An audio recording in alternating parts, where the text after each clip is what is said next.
Hey everyone, welcome back to the podcast. Today we are keeping it calm, simple, and a little uncomfortable because the question we are about to ask can make people laugh first and then think very hard a moment later. Yeah, that is usually the dangerous kind of topic, Lily. The ones that sound light at first, then suddenly you realize you are sitting there with your own life in your hands. Like, oh, okay, this is actually about me? Exactly. And that is why I want to start with a small imagination exercise instead of a lecture. Sometimes one simple picture shows us more than a long explanation, especially when the truth is already nearby. I am already suspicious of this exercise, by the way, because every time you say imagine something, I know there's a catch coming. There is always a catch, and somehow I am the one who falls into it first. All right, imagine this carefully. Tomorrow morning, you wake up and you are suddenly amazing at one thing, just one thing. No learning, no practice, no struggle, no warm-up period. It is just there, like magic. That sounds unfair in the best possible way. I mean, if that happened, a lot of us would probably stop and stare at the ceiling for a full minute, just trying to understand why life suddenly feels generous. Here is the catch, though. And yes, there is always a catch. You cannot choose something vague like success or confidence, because those are nice words, but they are not really a skill you can hold in your hand. Ah, okay. So no cheating, no sneaky answer, no pretending the universe does not know what we are doing. We have to choose one real skill, something specific, something that could actually change a daily life. Exactly. One real skill only. Not five, not a shopping cart of talents, just one. And once you hear the question honestly, it starts revealing a lot more than people expect. All right then, I am in. If I had to pick one skill instantly, I think I would choose communication. Because speaking clearly, expressing thoughts well, and not getting stuck mid-sentence would help almost everything. That is a strong choice, and it is very relatable too. A lot of people do not realize how much life gets easier when your words actually match your thoughts, and you don't have to wrestle with every sentence. Exactly. And I am not even talking about sounding fancy. I mean the simple stuff, like saying what you mean, answering quickly, and not doing that awkward thing where your brain freezes in public. No awkward silence, no endless uhs, no starting over 3 times because the idea escaped before the sentence finished. Honestly, that one skill alone could change how someone works, studies, teaches, and even makes friends. Right. And now I want to turn it back to you. If your life got one instant upgrade tomorrow, what would you pick? And please do not say everything because that is exactly the problem we are going to talk about. If I had to choose, I think I would go with decision making. I mean, the ability to choose faster, trust myself more, and stop circling the same thought for hours until I am tired before I even begin. Oh, that is a good one. That answer feels painfully honest because so many people are not stuck from lack of intelligence. They are stuck because every decision feels heavier than it should. Yeah, and that is why this little question matters so much. Your answer does not just show what you want, it also shows what you feel is missing, or maybe what you keep avoiding because it feels too big to face. That is a little deep for minute one, Lily. We just started, and already I feel like I am being gently diagnosed by a friendly voice on the internet. Well, maybe, but it is true. And I think a lot of listeners are not thinking of one skill right now. They are thinking of 10, because that is how modern life trains us to feel. Absolutely. The list gets long fast. One minute, you want to learn English. Then you want to start a channel. Then you want to make money online. Then coding sounds good. Then fitness. Then reading. Then travel. And suddenly, it is not a dream anymore.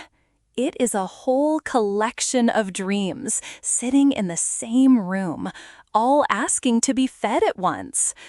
That is where the pressure starts building, because everything starts to feel urgent. That is such a good way to describe it. Because once everything feels important, nothing gets the attention it deserves. You are not choosing badly. You are just trying to live with too many open tabs at the same time. Exactly. And then people wonder why they feel stuck even though they are motivated. They are not lazy, and they are not failing at wanting a better life. They are simply scattered in too many directions. That word scattered is the right one. It does not sound dramatic, but it explains a lot, because scattered energy can look busy from the outside while feeling completely unproductive from the inside. And that is the uncomfortable part of this whole topic. You can be curious, ambitious, eager, and genuinely serious.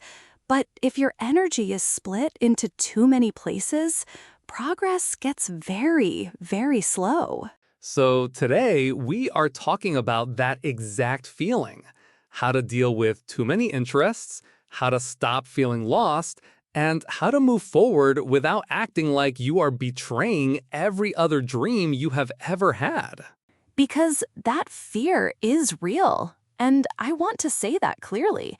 People think if they choose one direction, they are losing all the others forever.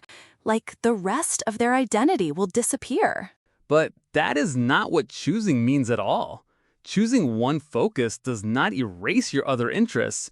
It just gives them a place to live instead of letting them fight each other all day long. Exactly. So let us slow down and make this very visual, because once people can see the problem, they usually stop blaming themselves so much and start noticing the pattern instead. All right, picture walking into a huge bookstore. Not a tiny one, but a massive one with endless shelves. Every topic you love is there, and every aisle is whispering your name at the same time. Business, psychology, language, health, technology, storytelling, productivity, design, communication, habits, you name it. It feels exciting at first, like, wow, look at all these possibilities. Look at all this potential. And then the excitement turns into overwhelm very quickly. Because now the problem is not finding something interesting. The problem is deciding where your attention should actually go first. So, what do people do? They try to take a little bit from every section, just in case. One book here, one podcast there, one video from a third topic, and suddenly the basket is already too full. I know that move very well. It feels responsible while you're doing it too, because you tell yourself you're exploring wisely, but after a while, all you really have is a pile of half-started ideas. Exactly. One book here, one course there, another playlist just in case. And after 10 minutes, you are holding so much information that you cannot focus on any of it long enough to actually learn. Then you get tired and you have not really read anything, practiced anything, or created anything. You only collected things. And somehow the collection starts to feel like progress, even when it isn't. And that is the lie many people fall for. Collecting feels safe because it gives your brain the feeling of movement without the risk of failure. But safe is not the same thing as useful. Yes, and that is where endless preparation sneaks in. You watch videos, save posts, buy courses, write plans, make folders, and tell yourself you're getting ready, when really you are avoiding the scary part. The scary part is doing the thing badly at first. The scary part is choosing a path and finding out it is not perfect. The scary part is losing the comfort of endless possibility and entering real life. Which is why so many people stay there for years, honestly. Learning, but not growing. Busy, but not moving. Thinking a lot, but building very little. And then wondering why confidence never arrives. So, what is the answer? Do we just pick one dream and throw the rest away? That sounds harsh. And it is the question a lot of thoughtful people ask because they care about not wasting their potential. That is exactly why this conversation matters. We are not trying to crush curiosity. We are trying to give it structure, because curiosity without structure turns into noise after a while. Let us use a different picture now. Think of skills like shapes. Some people are a straight line, very focused, very narrow, very deep, and they get amazing at one thing because they live there consistently. That kind of person can be incredible. They become known for one strong area, and people trust them because they are precise. But there is also a downside if that one path suddenly changes. Right, because if the world shifts, if the market changes, or if life interrupts the plan, then a very narrow path can become difficult to rely on. Depth is powerful, but it needs support sometimes. Then there's the other type of person who knows a little about everything. They can talk about many things, they can jump between tasks, and they are interesting, but they are not strong enough in one lane. That can be risky too, because people may admire the range, but still not know what to ask that person to do. It is hard to build a clear identity when your energy is spread across too many unrelated places. So the answer is not one extreme or the other. It is a combination, a shape with a strong base and a few connected edges, where your interests support each other instead of competing for attention. Exactly. And that is the heart of the system we are building today. One main direction, one strong skill, and then a few supporting skills that make the main one more useful, more visible, and more valuable. I like that a lot more than the idea of choosing forever. Because choosing forever sounds like a contract with your whole soul. But choosing for now sounds honest, flexible, and actually doable. That is an important distinction. You do not need to decide your entire life today. You just need to decide what deserves your focus for this season, this month, or maybe the next 90 days. A 90-day experiment is such a better frame because it lowers the pressure without lowering the seriousness. It says, let us test this properly, build something real, and then look at the result. Yes, and it also helps people stop waiting for perfect clarity before acting. A lot of clarity actually comes from doing the work, not from staring at the ceiling and trying to think your way into certainty. I love that point because people often reverse the order. They think they need certainty first and action second, but in real life, it is usually the other way around. Action creates the evidence you need. So let us make the structure very simple. One main focus, 2 supporting skills, and a 90-day commitment. Not 10 goals, not 20 distractions, just a small system you can actually hold. And once you have that system, your brain stops panicking quite as much. It is easier to wake up and know what matters today when your life is not asking you to become a different person every morning. Exactly. You can still be curious about other things, and you can still enjoy them, But you are no longer letting every new interest pull you off the road you chose. That is a huge difference. Let us make it real with an example, because examples make this feel less abstract. Imagine someone chooses English teaching as the main direction, and then builds the rest of their skills around that base. So the main skill is English teaching, the first supporting skill is communication, and the second supporting skill is content creation.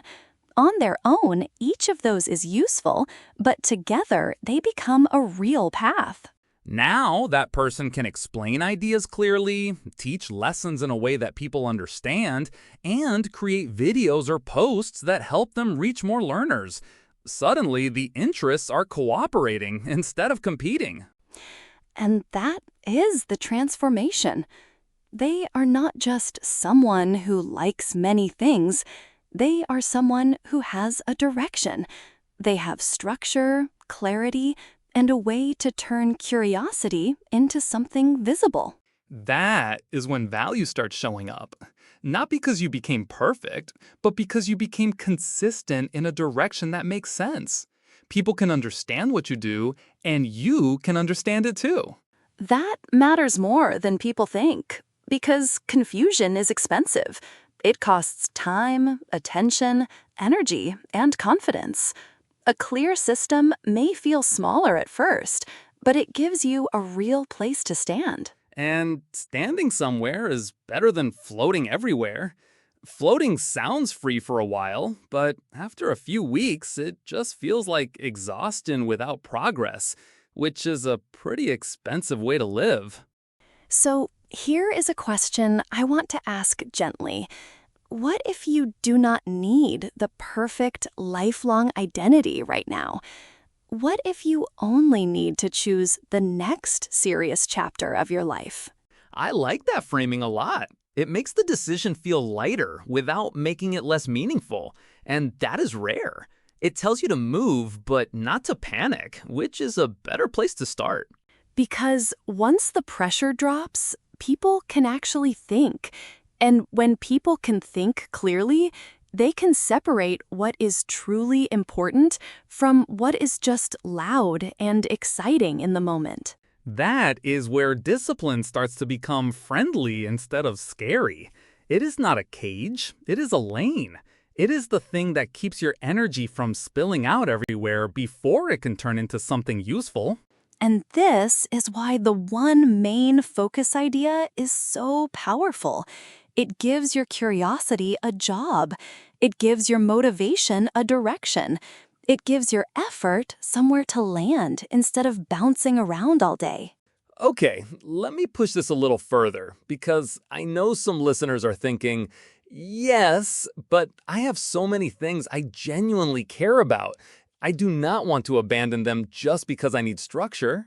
You do not have to abandon them. That is the important part. You are not deleting your other interests. You are simply saying one of them gets the front seat for now, while the others wait respectfully in the back. That is such a better image than cutting parts of yourself off. It feels more like organizing a room than throwing furniture into the street. Same house, better arrangement. Exactly. And once the room is organized, you can breathe again. You can see what you have, what matters, and what can wait without guilt. That alone can remove a huge amount of mental noise. It also makes your day easier to start. Instead of waking up and negotiating with 7 different ambitions, you know which one gets your attention first. That kind of clarity is calming in a real way. And calm matters, because a calm mind is much more likely to act. A frantic mind wants relief, not progress.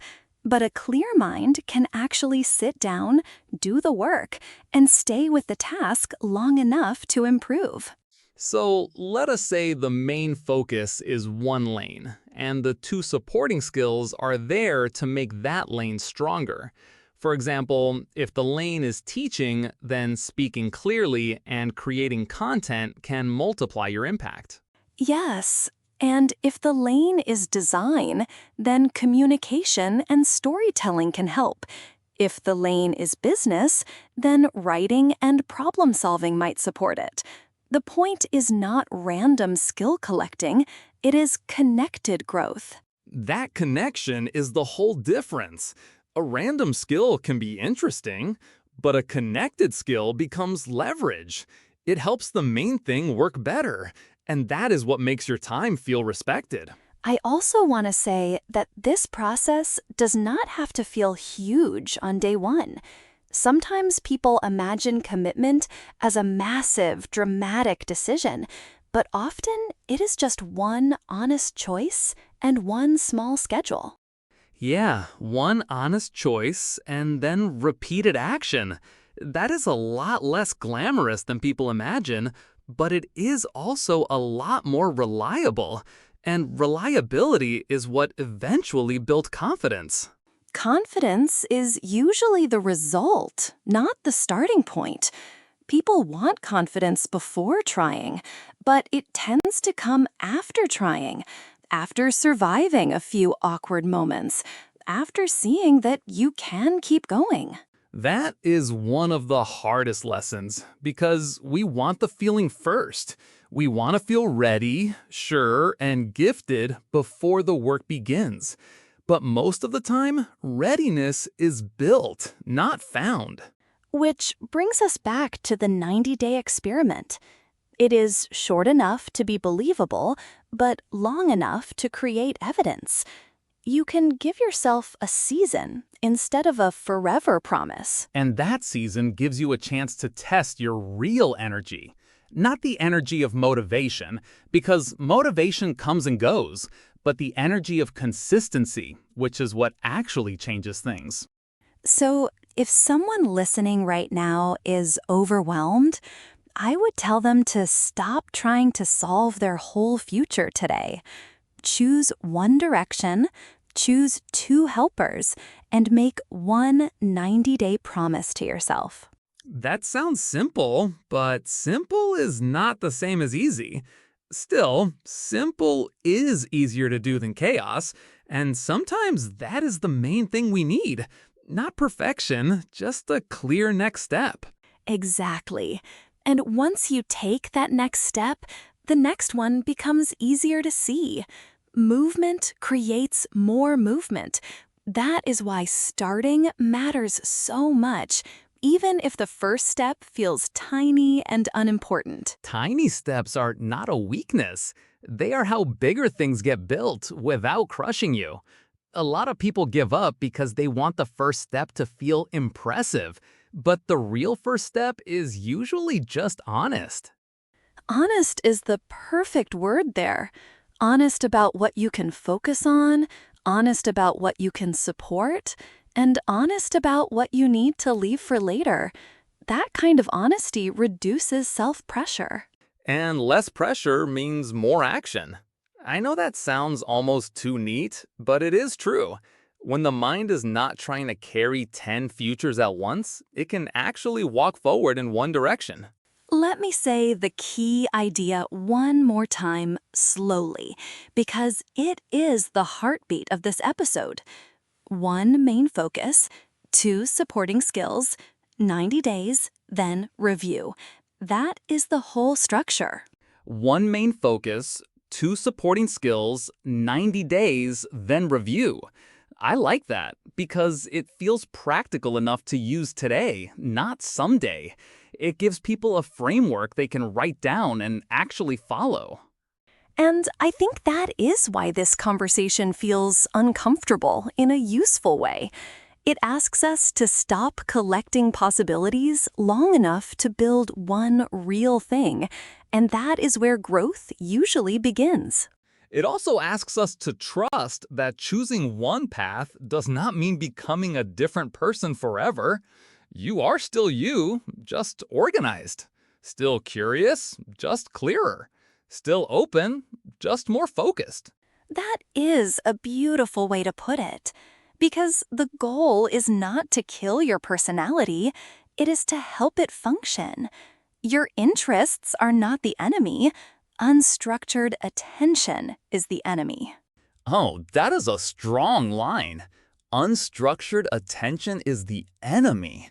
That should go on a sticky note somewhere, because it explains why so many good intentions never make it past the planning stage. And once you see that, you stop taking every distraction personally. You can say, okay, I do not need more guilt. I need a better system. That shift alone can make people feel lighter. Yes, because guilt usually keeps you in the same place while pretending to be useful. A system actually helps. A plan can be adjusted. Guilt just circles around and asks the same miserable question again.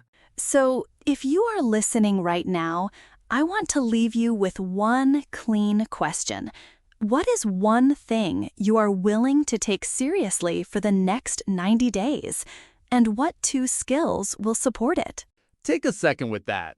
Do not rush it. Do not make it dramatic. Just be honest. 1 path, 2 helpers, 90 days. That is enough to begin without drowning in your own potential. And if the answer is unclear today, that is okay too. Clarity does not always arrive in one moment. Sometimes it grows when you finally stop trying to do everything and give one thing a real chance. That is a good reminder. You do not need a perfect map before you start walking. You only need enough direction to take the next step, then the next one, and then the next. Exactly. Your future is not built by doing everything. It is built by doing a few things really well, long enough for them to matter. That is where confidence, direction, and results begin to show up. I think that is the perfect place to pause. If this made you think a little differently about your own scattered interests, then honestly, that is a good sign already. Yeah. And if you are still here with us, you are already ahead of where you were when you started. This is Lily, and I am glad we had this conversation with you today. And this is Mike. Thank you for hanging out with us, and remember, choosing one focus does not erase the rest of who you are. It just gives your energy a place to land. We will see you in the next episode, and maybe by then you will have your one main focus, your 2 supporting skills, and a little more peace about what comes next.